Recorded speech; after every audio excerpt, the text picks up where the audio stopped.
Assalamualaikum dan salam sejahtera. Saya Aina Insyira. Selamat datang ke liputan berita sekolah kita.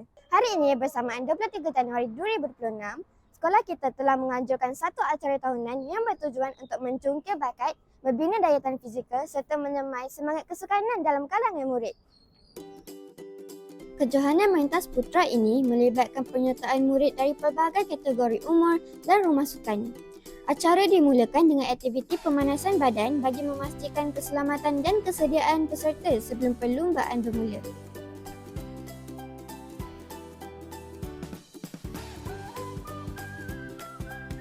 Acara ini telah disempurnakan dengan pelepasan peserta oleh YDP PIBG SKPP 92. Sorakan dan semangat yang ditunjukkan jelas membuktikan kesungguhan murid dalam menjayakan kejohanan ini.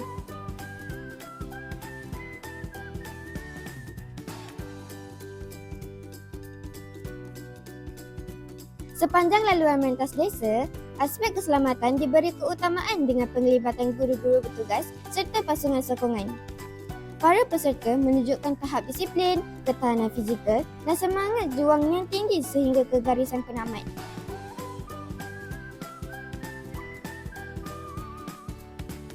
Setiap peserta yang menamatkan larian merupakan pemenang sebenar kerana berjaya mencapai keupayaan diri masing-masing.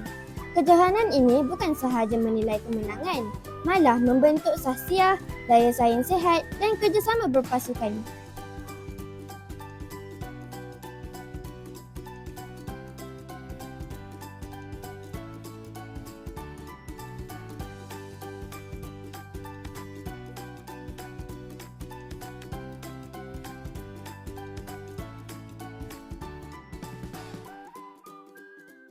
Tahniah dan syabas diucapkan kepada semua peserta, guru-guru serta jawatan kuasa pelaksana yang telah menjayakan kejohanan Mentas Putra kali ke-20. Semoga penganjuran ini melahirkan murid yang sihat, berdaya saing dan berdisiplin, selaras dengan aspirasi sekolah. Sekian liputan daripada saya Aina Insyira melaporkan untuk Online TV. From me to you. Bye!